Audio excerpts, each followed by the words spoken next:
আসলাম প্রধান বক্তা আগমন নারায়ে তাকবীর আল্লাহু আকবার আবরারুল হক আসিফ সাহেবের আগমন।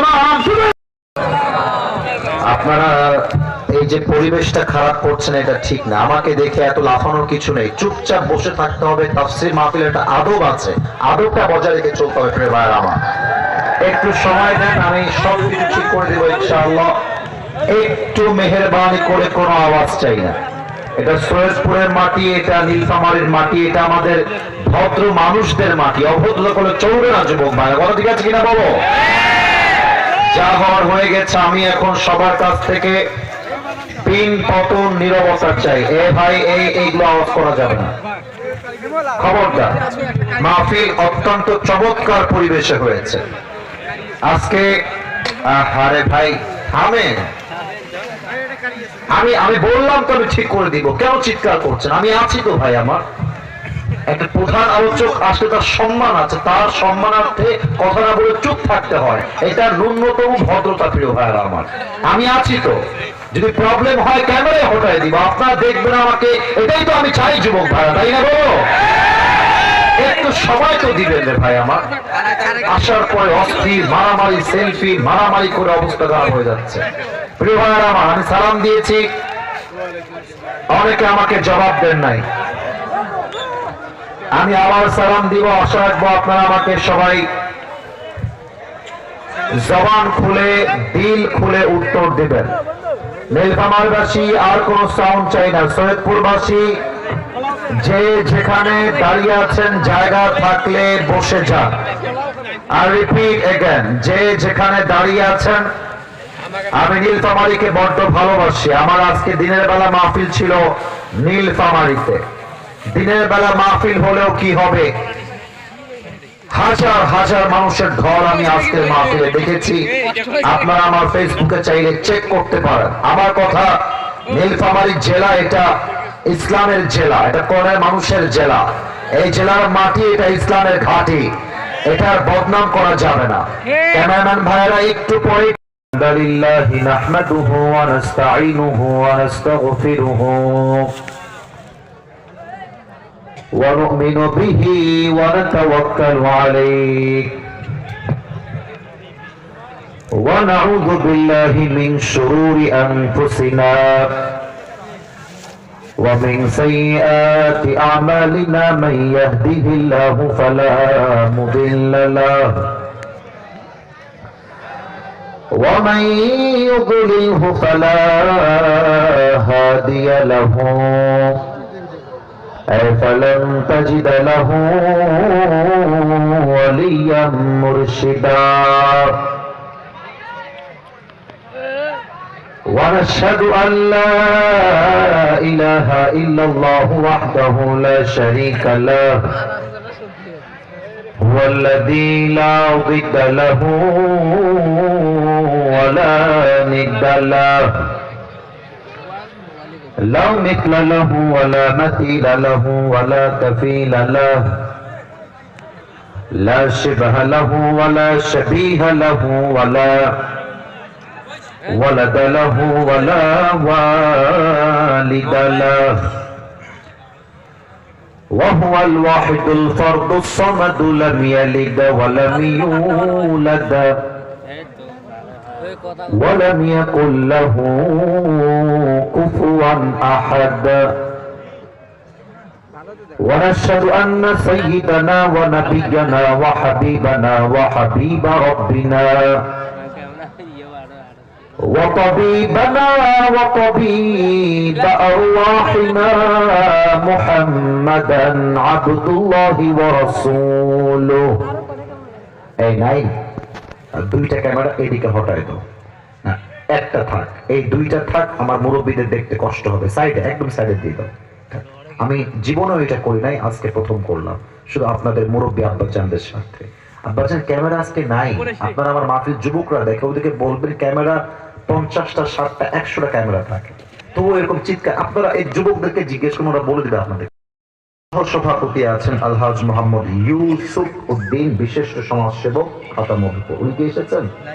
ও দুইজন, মাশাআল্লাহ, একই চেয়ারে বসে আছেন। আমার আব্বাজান মোহাম্মদ ইউসুফ উদ্দিনকে আল্লাহ তাআলা যেন নেক হায়াত দান করে, পড়েন সবাই আমিন।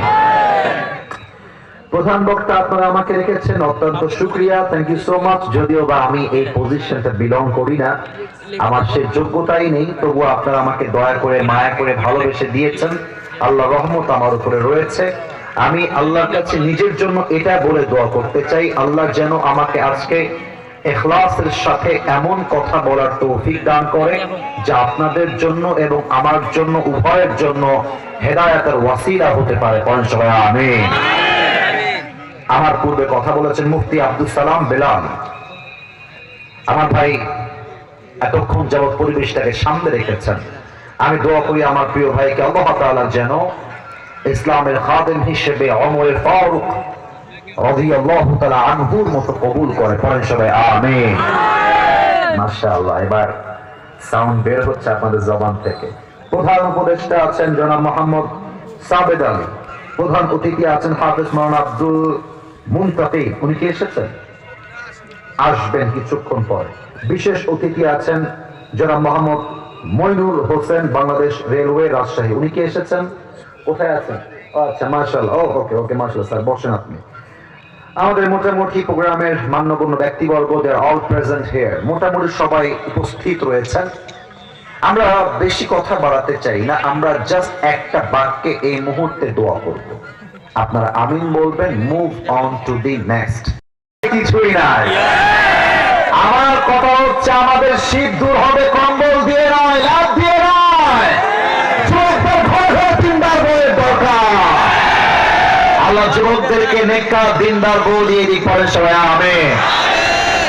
এই যারা আমিন বলে না এই শালারা কেউ পাবে না, মজা করলাম।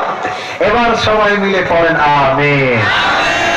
আর কোনো মজা নয়, তাকবীর দিবেন। আমরা মূল আলোচনার বিষয়ে কোরআন এবং সুন্নাহের আলোকের দিকে ফিরে যেতে চাই। প্রথম তাকবীর দিবেন বিবাহিত ভাইরা, যদিও বিবাহিত অনেক কম এসেছে আমি জানি। বিবাহিত ভাইরা যারাই এসেছেন সংখ্যায় আমরা কম হতে পারি, বাট আমাদের গলার জোর কিন্তু কম নয়। কথা ভুল বললাম না ঠিক বললাম? বলার এটা প্রমাণ করবে সময় কার গায়ের জোর বেশি। বিবাহিত ভাইরা একটু আমার দিকে তাকান, বিবাহিত ভাইরা একটু কাশি দেন, সাউন্ডটা আসে না, আরেকবার। এবার বিবাহিতরা তাকবীর দিবেন, আমার আব্বা যান, অ্যাক্টিভ হয়ে যান। যুবক ভাইরা যাদের বউ আছে অ্যাক্টিভ হয়ে যাও। আমি বলবো লিল্লাহি তাকবীর, আপনারা বলবেন আল্লাহু আকবার, দ্যাটস দ্যাট। বিবাহিত ভাইরা সিঙ্গেলরা চুপ থাকবা, বিবাহিত ভাইরা লিল্লাহি তাকবীর। আপনাদের নাম্বার হচ্ছে 45, এর বেশি দেওয়া আমার দ্বারা সম্ভব না। It's time for the single people, সিঙ্গেলদের পাড়া, সিঙ্গেল না থেকে আসি মারো। দেখা যাক আজকে কারা জিতে তাকবীর দিয়ে। সিঙ্গেল ভাইরা তোমরা বলবা আল্লাহু আকবার, আমি বলবো লিল্লাহি তাকবীর, দেখা যাক কারা জিতে। সিঙ্গেল ভাইরা লিল্লাহি তাকবীর। বিবাহিত ভাইরা আমাকে মাফ করে দিবেন, আজকে আমার সিঙ্গেল ভাইরা বলতে গেলে 80 নাম্বার পেয়ে পাস করেছে, ঠিক কিনা বলে? এবার আর কোনো ভাগাভাগি নেই, লাস্ট স্লোগান দিয়ে আমরা আয়াতে ফিরে যাব। এমন জোরে তাকবীর দিবেন যে আমি আসিফ হুজুর স্টেজ ভেঙে নিচে পড়ে যাব। দেখা যাক গায়ে জোর আছে কিনা, একটু কাশি দেন সবাই মিলে। আপনারা যে বাঘের বাচ্চা সিংহ পুরুষ, সাউন্ডে প্রমাণ করতে হবে লিল্লাহি তাকবীর। আল কোরআনের আলো, আল হাদিসের আলো। এই বামের ভাইরা মনে হয় খাওয়া দাওয়া কিছু করে নাই রে ভাই, আপনাদের আওয়াজটা পাইনি প্রিয় ভাইরা। এটা তো আমাদের ইমানের স্লোগান। আমাকে আপনি অপছন্দ করতে পারেন, that's not a big issue, but এটা যে স্লোগান ইসলামের কোরআনের, এখানে দ্বিমত কারো নেই প্রিয় ভাই আমার। অতএব আমরা সবাই মিলে একসাথে দিব আল কোরআনের আলো, আল হাদিসের আলো। কোরআন হাদিস যেখানে, আলেম ওলামা যেখানে, নীলফামারীবাসী যেখানে, আল্লাহ যেন এই স্লোগানকে কবুল করে, পড়েন সবাই আমিন। আর একটাও এক্সট্রা কথা নয়, আমি এখন কোনো হাসির কথা বলবো না। I will be very serious for you and you have to be very serious for me. আমি কারো চোখে মুখে মজার কোনো রেশ দেখতে চাই না। এই মুহূর্তে আমরা সিরিয়াস হয়ে একটা সেন্ট্রাল থিম বা মূল আলোচ্য বিষয় নিয়ে শেষ পর্যন্ত আলোচনা করব। নীলফামারীবাসী, সৈয়দপুরবাসী, এই মুহূর্তে আমি আলোচ্য বিষয়টা বলবো। আমার বলার পরে আপনাদের বলার পালা আসবে, তাই মন দিয়ে শুনবেন। আমি 3 সেকেন্ডের একটা গ্যাপ দিচ্ছি, মাথা ঠান্ডা করে ফেলেন। 1 2 এই কথাকে বলে কে কোয়েট কিপ সাইলেন্ট। ভাই আমার কোনো আওয়াজ করো না, মিডিয়া রেকর্ড হচ্ছে, এটা কোটি কোটি মানুষ দেখবে। তোমাদের সঙ্গে একটা ধমক দিয়ে কথা বললে ওটা খারাপ দিকে যাবে। আমি তো ধমক দেওয়ার জন্য এখানে আসি না, সোজা কথা একেবারে। আপনারা আমাকে না নিয়ে আসলে আমার কিসের যোগ্যতায় চেয়ারে বসার? আমার ভাইরা আমার সাথে বেশি যোগ্যতা সম্পন্ন। আমাদের just face value, fan followers, মানুষ দেখে, এই তো চিন্তা আপনাদের। আমার তো কোনো যোগ্যতা নাই। আমি আপনারা রাখবো, আমার কথাগুলো কলিজাদের শুনবেন। আজকে আশা রাখবো আজকে আপনাদের জন্য অনেক সুন্দর একটি আলোচনা উপহার দিব আমি, ইনশাআল্লাহ। আমি এবার ওয়াজটার বিষয় বলছি, এরপরে আপনাদের পালা আসবে। আজ আলোচনার সেন্ট্রাল থিম বা সাবজেক্ট ম্যাটার, মূল আলোচ্য বিষয় হচ্ছে মৃত্যু এবং কবরের জীবন। আমি আবারও প্রশ্ন করতে চাই, মৃত্যু এবং আপনাদের পালাতে আপনারা পারফরমেন্স ভালো করেন না। আপনারা বলবেন কবরের জীবন, আর প্রথমটা আমি বলছি। আমার নীলফামারীবাসী, আজ আলোচনার বিষয় মৃত্যু এবং কিসের জীবন? 80 ভাগ এসেছে, 100 ভাগ আসে নাই, লাস্ট চান্স। আজ আলোচনার বিষয় হচ্ছে মৃত্যু এবং ইয়েস, এটা হচ্ছে আসল সাউন্ড। সূরা আলে ইমরান 185 নম্বর আয়াত, আল্লাহ তাআলা বলছেন, কুল্লু নাফসিন যায়িকাতুল মাউত, everybody has to take the test of death. প্রতিটা মানুষকে আল্লাহ তাআলা মৃত্যুর স্বাদ গ্রহণ করাবেন। কেউ মৃত্যুর স্বাদ গ্রহণ করা থেকে অস্বীকার করতে পারবে না। এবার একটা প্রশ্ন করতে চাই সবার কাছে, ইটস আ লজিক্যাল কোয়েশ্চেন, বুঝে উত্তর দিবেন। আমি আমার আলোচনা গভীরে ঢুকে যাওয়ার আপ্রাণ চেষ্টা করছি। মনে করেন যে আমি রংপুরের নবনির্বাচিত একজন এমপি, কথা আসিফ হুজুর হচ্ছেন রংপুরের এমপি। 2026 সালের ইলেকশনে তিনি এমপি হয়েছেন, কথার কথা। এখন আমি এমপি হওয়ার পরে খেয়াল করলাম যে আমার ব্যাংকে যে টাকা আছে তার সংখ্যা হচ্ছে প্রায় 5,000 কোটি টাকা। জাস্ট অ্যাজ এ এক্সাম্পল, উদাহরণ দিচ্ছি। আমার ঢাকার গুলশানে 5টা ফ্ল্যাট আছে, বসুন্ধরায় 7টা ফ্ল্যাট আছে, ঢাকা শহরে অন এন অ্যাভারেজ আমার নামে প্রায় 30টা ফ্ল্যাট আছে। এক্সাম্পল, উদাহরণ, এটা বাস্তব কথা নয়। আমি খেয়াল করে দেখলাম যে আমার ফ্ল্যাটের নিচে অলওয়েজ থাকে BMW, মার্সিডিজ, রেঞ্জ রোভার, সব নামি দামি ব্র্যান্ডের গাড়ি। টাকা, ক্ষমতা, গাড়ি দেখে আমার ইমানটা হালকা হয়ে গেল। আমি সব টেলিভিশন ডাকলাম, মিডিয়া ডাকলাম, ডেকে একটা কনফারেন্স করলাম। কনফারেন্সের সবার সামনে বললাম, আমি আমার টাকা দিয়ে, ক্ষমতা দিয়ে, যেহেতু আমাকে আর্মি প্রোটোকল দেয়, পুলিশ প্রোটোকল দেয়, র্যাব প্রোটোকল দেয়, আমি আমার ক্ষমতার মাধ্যমে আজ ঘোষণা দিলাম আমি মৃত্যু থেকে, মালাকুল মউত থেকে পালিয়ে যাব। Now it's your turn. এবার আপনাদের উত্তরের পালা। টাকা দিয়ে, ক্ষমতা দিয়ে, পুলিশ দিয়ে মৃত্যু থেকে পালিয়ে যাওয়া, is it possible? Right answer. আরেকবার, ইজ ইট পসিবল? তার প্রমাণ কি? সূরাতুল জুমআহ 28 নম্বর পারা, 13 নম্বর পৃষ্ঠা, সূরাতুল জুমআহ 8 নম্বর আয়াত, আল্লাহ তাআলা বলছেন, قل إن الموت الذي تفرون منه فإنه ملاقيكم। ও নবী, আপনি বলে দেন, আপনার উম্মত কি মৃত্যু থেকে পালাতে চায় নাকি? ও নবী, আপনি জানাই দেন, তুমি যেথায় পালাও না কেন, যেমন ভাবে পালাও না কেন, যেথায় তুমি থাকো না কেন, আইনামা তাকুনু ইউদরিকুমুল মাউতু ওয়ালাউ কুনতুম ফি বুরুজিম মুশাইয়াদা। সূরাতুন নিসা 78 নম্বর আয়াত, আল্লাহ তাআলা চ্যালেঞ্জ দিচ্ছেন, if you stay within the towers of lofty construction, তুমি যদি মাটির নিচে সুড়ঙ্গ খুঁড়ে পালিয়ে যাও, তবুও তোমাকে মালাকুল মউতের মাধ্যমে পাকড়াও করবে একজন। বলেন সবাই, তিনি কে? আপনাদের ওই নীলফামারী শহর কিন্তু এখান থেকে আহামরি বেশি একটা দূরে না, এই তো 20 কিংবা 22 কিলো মোটামুটি হতে পারে। নীলফামারী শহরটা আমি এর আগেও দেখেছিলাম, বাট আজকের মতো আহামরি আমি খেয়াল করি নাই। আমি যখন বিমলা থেকে মাহফিল করে আসছিলাম আজকে নীলফামারী শহরের দিকে, আমি দেখলাম নীলফামারী শহরে কোথাও বিল্ডিং অনেক উঁচা, আর কোথাও ছাপরা টিনের বাড়ি, কোথাও টাইলসের বাড়ি, তো কোথাও রং চোটে ইট বের হয়ে গেছে। কারো এসি দেওয়া বাড়ি, তো কারো ঘরে ফ্যান লাগাবে সেই ক্ষমতাটুকু আমাদের অনেকের কাছে হয়তো বা নেই। দেখবেন যাদের বাড়ি বড় হয়, বিশাল সুন্দর বাড়ি, ক্ষমতা, তারপর আমার বাড়ি আমার বাড়ি, কিন্তু মাথায় রাখতে হবে কারো বাড়ির মালিক সে নিজে নয়, সব বাড়ির মালিক একজন। বুঝে থাকলে বলেন তো তিনি কে? পরের জায়গা পরের জমিন, ঘর বানায় আমি রই, আমি তো সেই ঘরের মালিক নই। একটু গান না আমার সাথে। পরের জায়গা পরের জমিন,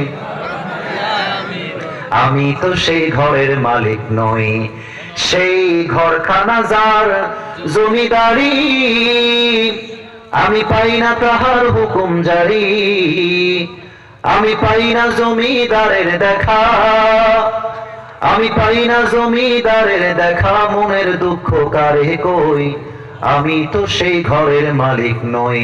পরের জায়গা পরের জমিন, ঘর বানায় আমি রই, আমি তো সেই ঘরের মালিক নই। ঘরের মালিককে এত আস্তে বললে হবে না, জোরে বলবে ঘরের মালিককে। এবার নীলফামারীবাসী আমার দুই চোখের দিকে একটা বার এক পলক তাকান। আমি আমার চশমা খুলে ফেলেছি, একটু আমার চোখে চোখ রাখেন। এই দুইটা চোখ এই মুহূর্তে মাত্র 5 সেকেন্ডের জন্য বন্ধ করতে হবে। চোখটা বন্ধ করে আপনি একটু খেয়াল করবেন, একটু ভাববেন, আপনি এই মুহূর্তে 3.5 হাত মাটির কবরে শুয়ে আছেন, আপনার দেহে কোনো কাপড় নেই, আপনি লাশ হয়ে গেছেন। এই কথা কে বলে এখানে ভাই আমার? Is this decent manner? চাতক পাখির মতো হাজার লোক বসে আছে, আপনি হোয়াটসঅ্যাপ নাম্বার কথা বলতেছেন। সাইডে গিয়ে কথা বলতে হবে প্রিয় ভাই আমার। কলিজার ভাইয়েরা, চোখ বন্ধ করে ভাববেন কবরের নিচে শুয়ে আছেন। আমি আমার চোখটা বন্ধ করছি, আপনারা চোখটা বন্ধ করেন। আমি বন্ধ করে ফেলেছি, আমার বিশ্বাস আপনারা আমার কথা ভাঙবেন না। আমি গুনছি 1 থেকে 5। চোখ বন্ধ, মাথা নিচু, মাথাটা একটু নিচু। আমার আবদার এটা আমার কোনো আদেশ না। একটু মাথা নিচু করেন। কবরকে ভাবেন, ভাবেন মালাকুল মউত আপনার সামনে দাঁড়িয়ে গেছে। ভাবেন আজকে ফজরের নামাজের পরে আপনার জানাজার নামাজ হবে। Just think like this for a moment. একটু ভাবেন কয়েকটা মুহূর্তের জন্য। আমি 1 থেকে 5 গুনছি।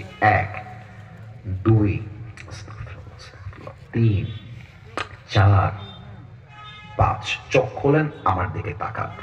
এই মুহূর্তে যেখানে যে বসে আছেন, নিজেকে নিজে প্রশ্ন করেন যে আমি নীলফামারী সৈয়দপুরের একজন সন্তান, আমি মুরব্বী, আমি যুবক, আমি মা, আমি যুবতী একজন বোন। আমি নিজেকে নিজে প্রশ্ন করছি, আমি কি আমার জীবনে এমন কোনো আমল করেছি, আমি যদি এখন মারা যাই এই মুহূর্তে, আমার আমল নামায় কি এমন কোন আমল আছে যে আমল দ্বারা আমি এখনই মরলে এখনই জান্নাতি হয়ে যাব? Ask your own self. নিজেকে নিজে প্রশ্ন করেন। যদি মন বলে ইয়েস, আমি তো এমন আমল করেছি যে মারা গেলেই আমার কবরটা জান্নাতের বাগান হয়ে যাবে, তবে আজকের ওয়াজটা আপনার জন্য নয়। কিন্তু মন যদি বলে না,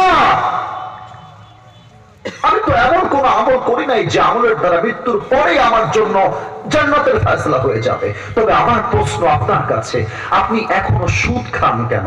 আপনি এখনো ঘুষ খান কেন? ও আব্বাজান, আপনি চায়ের দোকানে বসে বসে বিড়ি টানেন কেন? ও আমার যুবক ভাইরা, এখনো তুমি তোমার দাড়ি কামাও কেন? ও যুবক ভাইরা, তোমার ফোনে এখনো পর্নোগ্রাফি থাকে কেন? ও আমার পরিচয় টুকরা বোন, তুমি তোমার টিকটক আইডিতে বোরকা পরে নেচে বেড়াও কেন? ঠিক না? নিজেকে নিজে প্রশ্ন করেন, আপনি কি আদৌ কোনো ভালো আমল করেছেন কিনা। এবার সবাইকে একটা কথা বলবো, কেউ মাইন্ডে নেবেন না। আমি যদি এখন উঠে গিয়ে মাহফিলের এই চেয়ার থেকে নেমে গিয়ে কারো পকেট চেক করি, হতে পারে এই মাহফিলে এমন যুবক কিংবা মুরব্বী বসে আছে, হতে পারে যা পকেট চেক করলে এখন বিড়ির প্যাকেট খুঁজে পাওয়া যাবে এখানে বসে। এমনও মাহফিলে মুরব্বী যুবক বসে থাকতে পারে যে মুরব্বী মাহফিল থেকে যাওয়ার সময়, এই যে রোড দিয়ে আমি নেমে আসলাম, যাওয়ার সময় টানতে টানতে যাবে। এখানে অনেক যুবক, না আমি হাসির জন্য বলি নাই, ওয়াল্লাহি আল্লাহর কসম করে বলছি, একটা কথা আমি আপনাকে হাসির খোরাক দেই নাই, আপনাকে আমি চিন্তার খোরাক দিয়েছি। এখানে অনেক যুবক বসে আছে যার ফোনটা এখন যদি আমি ঠাস করে বের করে নেই আর লকটা খুলে দেখি ওর গ্যালারি, দেখা যাবে অনেক যুবকের ফোনে উলঙ্গ নারীর ভিডিও খুঁজে পাওয়া যাবে। এখানে অনেক যুবকের মোবাইল ফোন চেক করলে দেখা যাবে ওই যুবকটা এই মাহফিলে বসে তার গার্লফ্রেন্ডকে মেসেঞ্জারে তার মেসেজে রিপ্লাই করেছে। প্রিয় ভাইরা আমার, আমি চিন্তার খোরাক দিয়েছি, হাসির খোরাক দেই নাই। এবার আসেন, আমার দুইটা আঙ্গুল দেখেন সবাই, কথা বলেন না, আমার কথার উপরে কথা নাই। প্রিয় ভাই আমার, কথা শেষ, রিঅ্যাকশন শেষ, ঝামেলা ক্লিয়ার। এবার একটু দুই আঙ্গুল দেখেন, বলেন তো সবাই কয় আঙ্গুল? ভাই একটু জোরে বলেন, সবাই কয় আঙ্গুল? আল্লাহ রাব্বুল আলামিন মৃত্যুকে বান্দার জন্য দুইটি ভাগ করেছেন। প্রত্যেকের মৃত্যু এই দুই ভাগের ভিতরে যে কোনো এক ভাগ হবে। এক number, the death of people, those who perform the salah. Number two is the death of people, those who do not perform the salah. এক হচ্ছে নামাজি বান্দার মরণ, আর এক হচ্ছে বেনামাজি বান্দার মরণ। আমি প্রত্যেকটা কথা প্র্যাকটিক্যালি অভিনয় করে বোঝাবো, তাই কারো চোখ যেন ডান কিংবা বামে না যায়। আমার চোখে সবাই চোখ রাখেন। নামাজি বান্দা তার বেডে শুয়ে আছে, হঠাৎ করে মালাকুল মউত তার সামনে এসে দাঁড়িয়ে যাবে। মালাকুল মউতের দেহের চামড়া রং হবে ধবধবে সাদা, মুখে থাকবে লম্বা লম্বা চাপদাড়ি, দেখতে হবে একদম তাগড়া যুবকের মতো, আর দেহের পোশাক হবে সাদা লম্বা একটা জুব্বা। এসেই বলবে, ইয়া আইয়াতুহান নাফসুল মুতমাইন্নাহ উখরুজি ইলা মাগফিরাতিল্লাহি ওয়া রিজওয়ানি। এই নামাজি বান্দা, বের হয়ে আস, বের হও। नामाजी बंदा बोल बैनल खुरूज, जाना है तो कहां जाना है, मेरा आखिरी ठिकाना कहां पर है, আমি যাব কোথায়। এবার একটা হাদিস বলবো, কেউ যেন সুবহানাল্লাহ আস্তে না পড়ে। এই ছেলে, এই মাঝখানে, এই কই যাও তুমি? না ওখানে তুমি যাও, তুমি ওখানে বসো, ওখানে বসো। না না, এদিকে এদিকে এদিকে তাকান। আমি 12 ঘন্টার জার্নি করে এসেছি আপনাদের জন্য, আর আপনি তো যাবেন কেন? বাজে কেবল 11:30, 1 ঘন্টা ওয়াজ চলতেছে। আমার নিয়ম হচ্ছে 1 ঘন্টা ওয়াজ করবো, বাট আমার তো মনে হয় চাতক পাখির মতো যেমন করে আপনারা বসে আছেন, 1.5 ঘন্টা ওয়াজ করে তেমন ভয় কথা না যুবক ভাড়া থেকে। খবরদার কেউ যদি উঠে যায় আর বিয়ে হবে না, বউ পাবে না, খবরদার। না আমি মজা করে বললাম, বাট কাউকে যেন আমি না উঠতে দেখি। কবে দেখা হবে একমাত্র আল্লাহ ছাড়া কেউ জানে না। আজকে কলিজা ভরে ওয়াজ করতে চাই, কলিজা ভরে আমরা ওয়াজ শুনতে চাই, ঠিক না? ইয়া মাগফিরাতিল্লাহি ওয়া রিজওয়ানি, সুবহানাল্লাহ কথা মনে আছে তো সবার? মালাকুল মউত বলবে, বের হয়ে আসো, আল্লাহর জান্নাত তোমার অপেক্ষায় অপেক্ষমান হয়ে বসে আছে। তোমরা কইতে পারলে না দিয়া? এবার আমার হাতের দিকে তাকান, নীলফামারীবাসী, এটা তো টিস্যু সবাই জানি, কিন্তু বুঝে উত্তর দেন, এই টিস্যু কি গোল না চারকোনা? এই রাইট অ্যান্সার হয়েছে, কিন্তু আরেকবার, গোল না চারকোনা? এবার আমার ডান হাতের দিকে দেখবেন, আমি একটা এক্সাম্পল দিব প্র্যাকটিক্যালি। নামাজি বান্দার রূহকে কবজ করবার জন্য আল্লাহ তাআলা জান্নাত থেকে একটা লাল স্পেশাল রেশমি রুমালের চাদর পাঠিয়ে দিবেন জান্নাতি বান্দার রূহকে জান্নাত পর্যন্ত নেওয়ার জন্য। সুবহানাল্লাহ। This is the death of people those who perform the salah. এটা হচ্ছে নামাজি বান্দার মরণ। কিন্তু এই এই এদিকে চাপো না, দাঁড়া আমি আছি, যদি কিছু বলতে হয় ইশারায়। ওয়াজ করতে গেলে concept should be very clear, speech should be very clear. বারবার কাউন্টার দিলে মনোযোগ হারা যাবে। এই বাবুরা একটু এদিকে যাবো, কেউ কাউকে ধমক দিবেন না। যুবকদেরকে মন জয় করতে চাইলে ধমক দিয়ে নয়, ভালোবাসা দিয়ে যুবকদের মন জয় করতে হয়। একটু চেপে যাও। বেনামাজির মৃত্যু বড্ড ভয়ঙ্কর হবে। বেনামাজির সামনে যখন মালাকুল মউত আসবে, তার চোখটা হবে লাল টকটকে, দেহের চামড়া রং হবে নীলাভ বর্ণের চেহারা, গায়ের পোশাক হবে কালো কুৎসিত পোশাক। হাদিসে আসছে মালাকুল মউতের পা থাকবে জমিনে, মাথা থাকবে আকাশ বরাবর, বিশাল লম্বা। বেনামাজি যখন মালাকুল মউতকে একটা ঝলক দেখে ফেলবে, এই মুরব্বী আপনারা চান কান খাড়া করবেন। এই বেনামাজি যুবক যারা এসেছো কান খাড়া করবা, আমি তোমার শত্রু নই, আমি তোমার সবচেয়ে বড় শুভাকাঙ্ক্ষী। মালাকুল মউতকে দেখে বেনামাজি ওর চেহারা কাঁপবে, ঠোঁট কাঁপবে, হাত কাঁপবে, পা কাঁপবে, থরথর, just like he will vibrating, কাঁপতে থাকবে। বেনামাজি এবার মালাকুল মউত কে দেখে যখন থরথর করে কাঁপবে, মালাকুল মউত এবার এক ধমক দিবে, ইয়া আইয়াতুহান নাফসুল খাবিথা উখরুজি ইলা গযাবিল্লাহ। এই বেনামাজি বের হও, বের হও। একটা ধমক খেয়ে বেনামাজি রূহটা ছিঁড়ে ছিঁড়ে বের হওয়া স্টার্ট করবে, কিন্তু বের হবে না। একবার ডান দিকে পেছনের দিকে দৌড় দিবে। Now look at my left hand, বাম হাত দেখবেন। মালাকুল মউত he will take his left hand just like he step back, পেছনে নিবে এমন ভাবে বেনামাজির দিকে ধাবা দেওয়ার জন্য। মালাকুল মউত তার হাতটা পেছন দিক থেকে নিয়ে বেনামাজির রূহের দিকে একটা ধাপ মারবে। রূহ যখন ধরে এমনি বের করবে না, হাদিসে আসছে একটা জীবিত ছাগলকে যাবেহ না করে তার চামড়া কেউ যদি ব্লেড দিয়ে এমনি ছিঁড়ে ফেলে, ওই ছাগলটার যে পরিমাণ কষ্ট হয় তার চাইতে কমসে কম 70 গুণ বেশি কষ্ট দিয়ে বেনামাজির রূহকে কবজ করা হবে। বলেন সবাই নাউজুবিল্লাহ।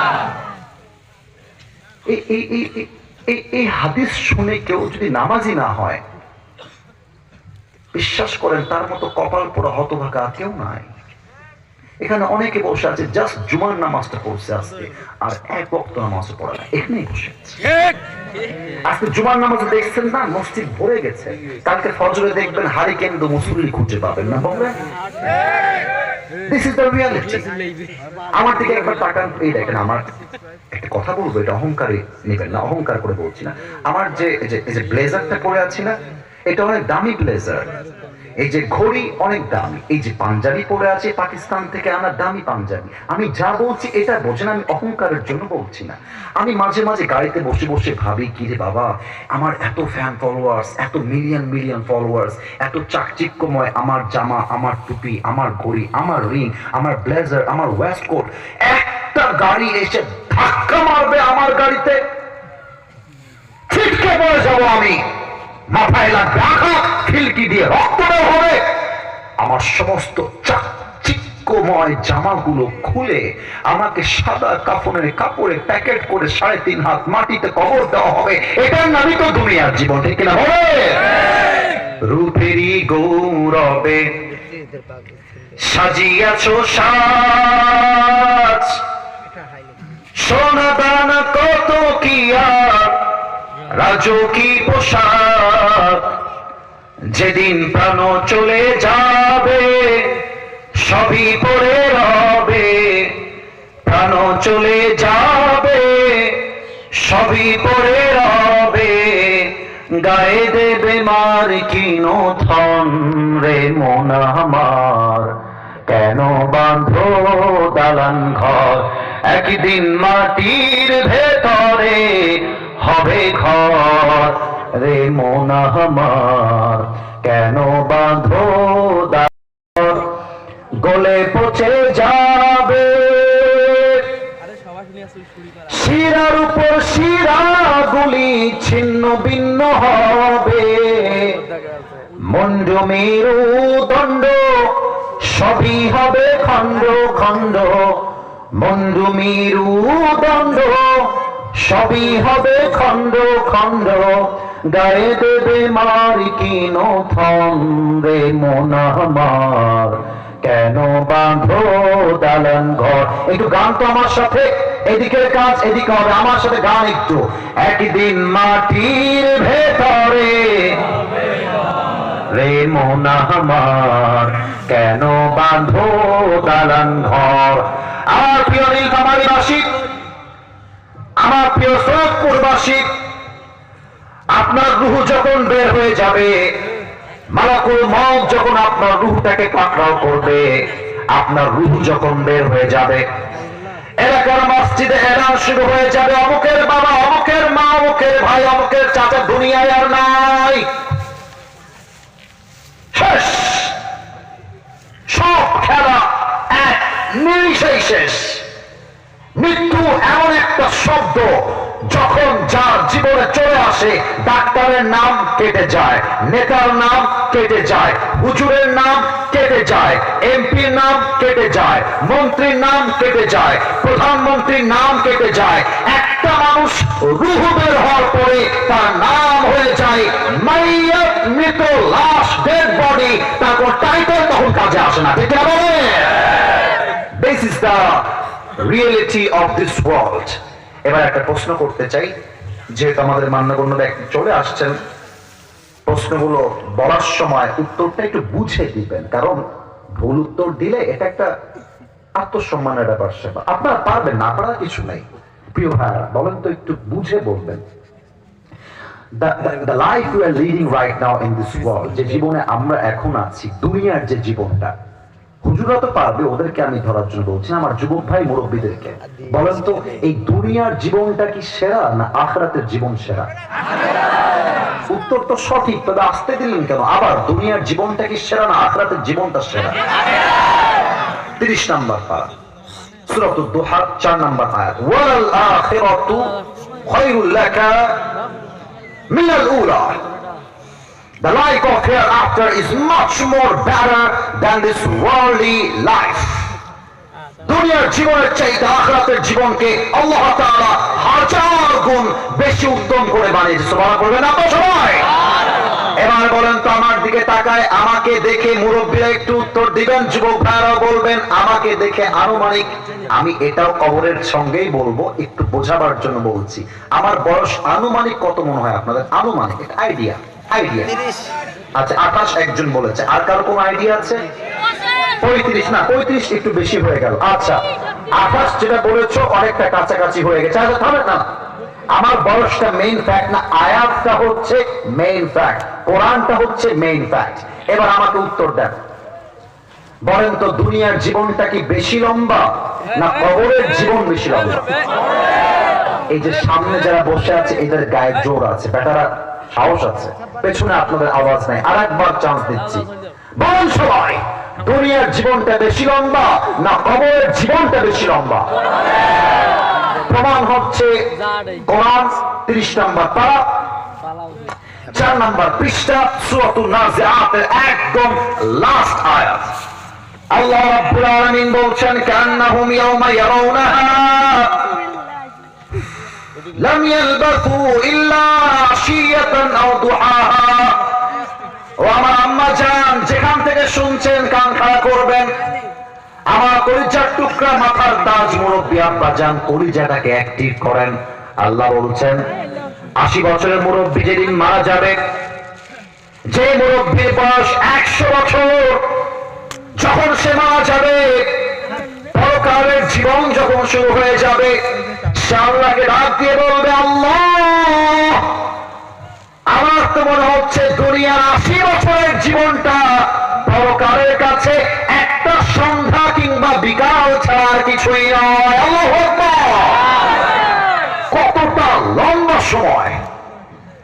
আমার 80 বছরের জীবনটা কবরে দাফন হওয়ার পরে একটা সন্ধ্যা কিংবা সকালের মতো মনে হবে। How much long time it is, কতটা লম্বা সময় হবে সে কবরের জীবনটা রে ভাই।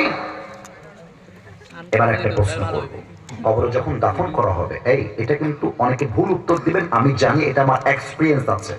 কবরে মোট প্রশ্ন হবে কয়টা? না, মোট 4টা। কে বলেছো ভাই? আমার একটু হাত তুলে বলে যাবে ভাই, কে? এই যে মাশাআল্লাহ, ভয় নাই। Right answer. অনেকে জানেন তিনটা, বাট এটা আসল উত্তর নয়। মূল প্রশ্ন চারটা, মূল প্রশ্ন আমি বলছি, আপনারা বলবেন উত্তর। প্রথম প্রশ্ন, মার রব্বুক, বলেন তো আমাদের রবকে। উত্তরটা 80% এসেছে, আরো 20% চাই। আমাদের রবকে আরেকবার হাত তুলে বলুন, আমাদের রবকে। আল্লাহ আমার রব, বলো না আল্লাহ আমার রব। দমে দমে তনু মনে তারি অনুভব, তোমার দুনিয়াতে আমি যেদিকে তাকাই, অথই আমাতে ডুবে আছি সবাই। পাখপাখালির কণ্ঠে শুনি তাসবিহ কল রব, তাসবিহ কল রব। আল্লাহ আমার রব, এই রবই আমার সব। রবকে। তবে একটা কথা এখন বলতে চাই, সময় খুবই কম, মাথায় বুঝাই নিবেন, কলিজায় গেঁথে নিবেন। আগামীকাল নীলফামারী কলেজে আমার পরীক্ষা আছে, কথার কথা। আমি প্রশ্নপত্র সহজ করবার জন্য বইটা খুলে পড়া শুরু করলাম। ভালো করে বুঝবেন, ঠান্ডা মাথায় বলছি, আস্তে আস্তে বলছি, বুঝে নেওয়ার চেষ্টা করবেন। এইটা আমার পরীক্ষার খাতা বা পরীক্ষার বই। আমি সাজেশনের প্রশ্ন করছি, কথার কথা এক্সাম্পল দিচ্ছি। লেখা আছে বাংলাদেশের রাজধানীর নাম কি? আমি বললাম ঢাকা, ঢাকা, ঢাকা, ঢাকা। মুখস্থ করছি, মেমোরাইজিং দিস কোয়েশ্চেন, মুখস্থ করলাম। বাংলাদেশের সবচেয়ে বড় সমুদ্র সৈকত কোথায়? বারবার বারবার বলছি, Cox's Bazar, Cox's Bazar, Cox's Bazar. You know, it's called memorising, মুখস্থ করা। কালকে পরীক্ষা দিতে গেলাম নীলফামারী কলেজে, প্রশ্নপত্র আমার কাছে চলে আসছে। I got the paper. প্রশ্নপত্র পেয়ে দেখছি মাশাআল্লাহ, जो मैंने पढ़ के आया हुआ है वही आ गया है। যা বলেছিলাম তাই চলে আসছে। এখন আমি এটা কিন্তু বুঝার বিষয় আছে, বুঝার বিষয় আছে। এখন আমি কি করব? মনে করেন যে প্রথম প্রশ্ন ক, আমি লিখে দিলাম বাংলার রাজধানী হচ্ছে ঢাকা, ক্যাপিটাল সিটি। আর একটা মনে করেন খ, বাংলাদেশের সবচেয়ে বড় সমুদ্র সৈকত কোথায়? লিখে দিলাম কথার কথা কক্সবাজার। মেমোরাইজিং, প্রশ্ন মুখস্থ করেছি, উত্তর দিলাম। But the question of grave is not like that. কবরের প্রশ্ন এমনটা নয় যে আসিফ হুজুর বলেছিল মা রব্বুক, আল্লাহ তোমার নবীকে মুহাম্মদুর রাসূলুল্লাহ সাল্লাল্লাহু আলাইহি ওয়াসাল্লাম। No no no no no, it will work not like that. ব্যাপারটা এরকম নয়। কবরের প্রশ্ন ব্রেন দিয়ে নয়, কবরের প্রশ্ন করতে হয় ঈমান, আমল এবং চরিত্রের মাধ্যম দিয়ে। ঠিক না? এবার আসেন বাস্তবভাবে বোঝাই দেই। আমার বামে আমাদের মান্যগণ্য ব্যক্তি বসে আছেন, স্টেজে আমার মুরব্বীরা বসে আছেন, আমার সামনে স্মার্ট যুবকরা বসে আছে। ওরা খুবই স্মার্ট, ওরা খুব আপডেট। বাস্তব বলছি, আমার কথা একটু বোঝার চেষ্টা করবা। আমি মনে করো বললাম যে আমার নবী হচ্ছে মুহাম্মদুর রাসূলুল্লাহ সাল্লাল্লাহু আলাইহি ওয়াসাল্লাম। একটু তাকান তো, আমার এইটা মুখে লম্বা লম্বা কি? এরা এত আওয়াজ দেয়, আপনাদের আওয়াজ নাই কেন? এটা নাম পান দিবেন না। আমাকে দাড়ি তো অসুন্দর লাগতেছে, একটু জোরে অসুন্দর লাগতেছে। এই দাড়ি যে আমি রেখেছি আমাকে খ্যাট লাগতেছে। অনেক মেয়ে আছে দেখবা দাড়ি দেখলে গায়ের মধ্যে জ্বালা পোড়া চুলকানি শুরু হয়ে যায়। আরে বেটা, নবীর সুন্নতে দাড়ি রেখেছি, নবীর ভালোবাসায় দাড়ি রেখেছি। যেই মেয়ের দাড়ি ওরা পছন্দ নয়, তার জন্য বিটিএস এর হিজরা ছাড়া সেকেন্ড কোন অপশন আমাদের কাছে নাই। আরে যেই না আমাকে দাড়ির জন্য বিয়ে করতে চায়, সে আমার বউ হওয়ার যোগ্য। যে বিয়ে করতে চায় না, সে তো বউ হওয়ার যোগ্য নাই। আগে আপনি বলছেন আমি নবীর সুন্নত মানি, নবীকে ভালোবাসি, আপনার মুখে দাড়ি নাই। আপনি যতই বলেন আপনি নবীর আশেক, আমি বলবো আপনি নবীর আশেক নন, আপনি আসলে খাঁটি মুসলমান হতে পারেন না। ঠিক আছে কিনা? যাদের দাড়ি নাই কাউকে আমি আঘাত দিচ্ছি না, বোঝাবার স্বার্থে বলছি। 2 নাম্বার এক্সাম্পল দেখেন। আমি একটা জিনিস খেয়াল করেছি, এখানে নেতা সাহেবরা থাকতে পারেন, বিএনপির লোক থাকতে পারেন, জামাত ইসলামের লোক থাকতে পারেন। আমরা যখন মাহফিলের মাইকে এসে বলি প্রিয় ভাইরা আমরা আগামী পার্লামেন্টে কোরআন দেখতে চাই, অনেকে বলে হুজুর রাজনৈতিক বক্তব্য দিয়েন না, কোরআন হাদিস নিয়ে ওয়াজ করেন, মৃত্যুর কথা বলেন, কবরের কথা বলেন। এমন একটা ভাব যেন মনে হয় ইসলামে কোনো রাজনীতি নেই, যেন মনে হয় কোরআনটা রাজনীতি ছাড়াই নাজিল হয়েছে।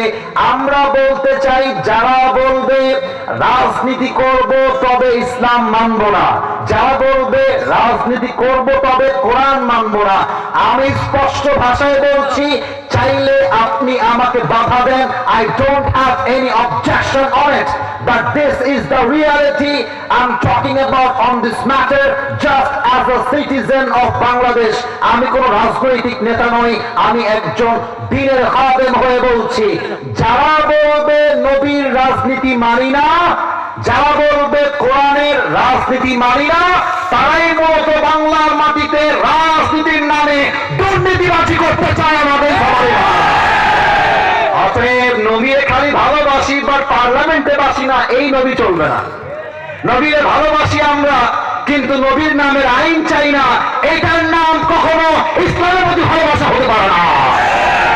আপনি বলবেন আমি জাস্ট মসজিদে মুসলমান নই, আমি জাস্ট মাদ্রাসায় মুসলমান নই, আমার সংসদ চলবে কোরআন দিয়ে, গণভবন চলবে কোরআন দিয়ে, আর আল্লাহর জমিনে এটা প্রত্যেকটা আইন পাশ হয়ে আল্লাহ করে সংবিধান দিয়ে। এবার বলেন তো আমাদের ধর্মের নাম? এত আস্তে বললে তো হয় না, বলেন সবাই আমাদের ধর্মের নাম ইসলামকে ধর্ম হিসেবে পেয়ে আমরা সবাই খুশি না যা? যদি সত্যি খুশি হন একবার পড়েন তো আলহামদুলিল্লাহ। পেছনের আওয়াজ দেখেছেন? আরেকবার পড়েন তো আলহামদুলিল্লাহ। আলহামদুলিল্লাহ আমরা ইসলাম ধর্মের অনুসারী।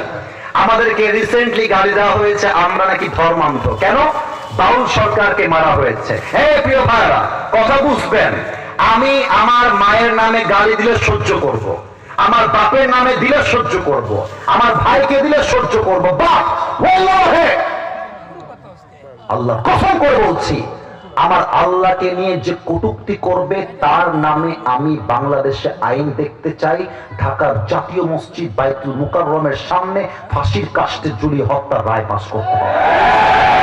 তুমি আমার রক্তকে নিয়ে কটূক্তি করবা, আর আমার বুকে এক ফোঁটা তাজা রক্ত থাকতে আমি সহ্য করে নিব, আমার ভোটের জন্য আমি স্যাক্রিফাইস করব, আমার 2 পয়সার ভোটের জন্য আমি তোমার পক্ষে দালালি করব, ওই মুসলমানটা আসলে মুসলমান হতেই পারে না।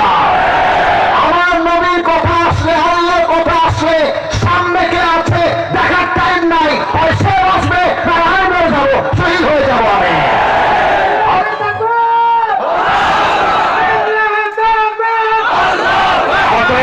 কবরে যখন বলবে তোমার ধর্মের নাম কি, আপনি সারা জীবন করলেন দলের পূজা, সারা জীবন করলেন দলের নেতার পূজা, আপনি গিয়ে বলবেন আমার ধর্ম ইসলাম।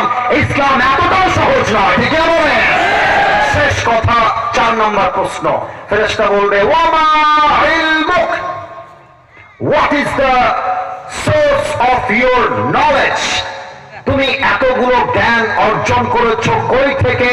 তোমার জ্ঞানের উৎস কি? আমরা বলবো জ্ঞানের উৎস একটা কিতাব, কিতাবটার নাম ছি ছি এত আস্তে বলবেন আশা রাখি নাই, আরেকবার কিতাবটার নাম, আরেকবার কিতাবটার নাম। আমরা আল কোরআন থেকে জেনেছি আমাদের ধর্মের নাম ইসলাম, নবীর নাম মুহাম্মদুর রাসূলুল্লাহ সাল্লাল্লাহু আলাইহি ওয়াসাল্লাম। আমাদের রব একজন, বলেন সবাই তিনি কে? অতএব আমার শেষ কথা বলে আমাদের অতিথি বক্তব্য দিবেন, আমি আমার শেষ কথা বলে দেই। আমরা গতবারে দেখেছি, আমরা যখন প্রোগ্রাম করতে চাইতাম ডিসির কাছে যাওয়া লাগতো, ওসির কাছে যাওয়া লাগতো, পায়ে হাত ধরে প্রোগ্রামটা কনফার্ম করতে হতো। আমরা বলতে চাই আগামী বাংলাদেশে যার যেখানে যেমন ভাবে মাহফিল করতে মনে চায়, কারোর থেকে কোনো পারমিশন নেওয়ার প্রয়োজন নেই। আমি প্রোগ্রাম করব, পুলিশের কাজ শুধু প্রটোকল দেওয়া, বাধা খবর থাকবে না। আল্লামা দেলোয়ার হোসেন সাইদি হুজুর মারাত্মক একটা কথা বলেছিলেন।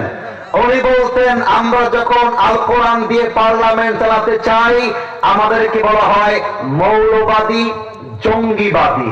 উনি বলতেন মৌলবাদী কইলে আমরা মোটেও রাগ করি না রে ভাই। তো আমি বললাম কি ব্যাপার, কি হুজুর কই মৌলবাদী বলে রাগ করে না কেন, ব্যাপারটা কেমন থাকে? তো হুজুর বললেন যে মৌলবাদী আসছে মূল থেকে, মূল মানে কোরআন, মূল মানে হাদিস, মূল মানে আল্লাহ তাআলা, মূল মানে হিজ লাস্ট মেসেঞ্জার মুহাম্মদ সাল্লাল্লাহু আলাইহি ওয়াসাল্লাম। তো যারা আমাদেরকে মূলবাদী বলে গালি দাও, আমরা হলাম আসলেই মূলবাদী। আমরা গাছের গোড়ায় থাকি, তোমরা থাকো গাছের আগায়। এবার আপনাদের বলা, বলেন তো গাছের আগায় শক্তি বেশি না গোড়ায়? আরে জোরে করো, আগায় না গোড়ায়? উনি বলতেন বাড়াবাড়ি বেশি করতে চাও না, বেশি বাড়াবাড়ি করতে গেলে 16 কোটি মানুষ মিলে গাছের গোড়া একটা ঝাঁকুনি মারবে, মামুর বাড়ি দিল্লি গিয়ে বলবা, দিল্লি গিয়ে ধরা পড়েছে। অতএব যারা চাও